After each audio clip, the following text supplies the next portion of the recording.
রবিবারে সকালে নিজের প্রিয় বিছানাটার সাথে ব্রেকআপ করে চলে গিয়েছিলাম পড়াতে। হ্যাঁ বন্ধুরা, তোমরা ঠিকই শুনেছ।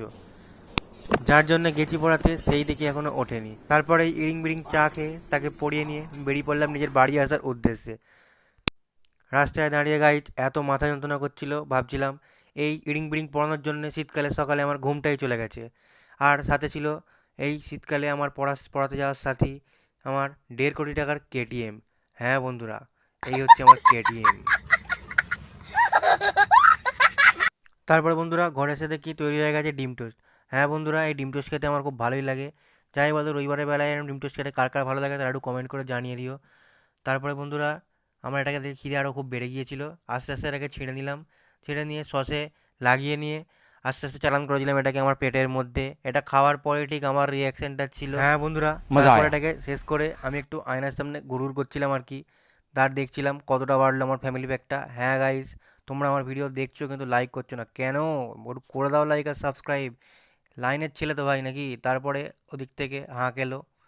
তারপরে বন্ধুরা আর কিছু ব্লগ করা হয়নি। তারপরে বন্ধুরা বিরাট কোহলি আর রোহিত শর্মার খেলা দেখতে ব্যস্ত হয়ে গেছিলাম, যা দিল বাইরি। তারপর সন্ধ্যেবেলা হঠাৎ করে দেখি তৈরি হয়ে গেছে ঘরে মোমো। হ্যাঁ বন্ধুরা, তারপরে এই মোমোটাকে আস্তে আস্তে ভেঙে নিয়ে সুন্দর করে সসটাতে লাগিয়ে নিয়ে পেটের ভেতর চালান করে দিলাম। ঠিক ধরেছে বন্ধুরা, একদম খাই আর খাই, সারাদিন খালি খেয়েই যাচ্ছি রবিবারের বাজারে।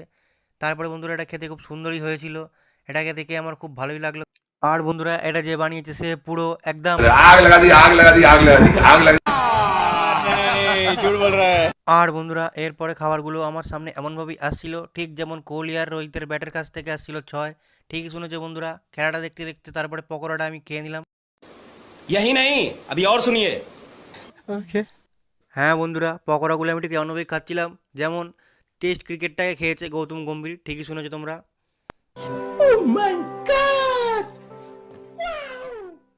হ্যাঁ বন্ধুরা, তারপর পকোড়াগুলো আমি পরপর খেয়েই যাচ্ছিলাম। আর यहाँ में पिघल गया। তারপরে গাইস পকোড়াগুলোকে আমি ঝেড়ে ঝেড়ে নিজের পেটের মধ্যে চালান করে দিচ্ছিলাম। আর তোমরা একটু বলো কারা কারা এরম খেতে চাও আমার সাথে, কন্ট্যাক্ট করে নাও, একদিন খাইয়ে দেবো সবাইকে নিশ্চয়ই। বন্ধুরা কি করছো, একটু লাইক করে দাও। তারপরে বন্ধুরা চলে এলাম আমি এখানে।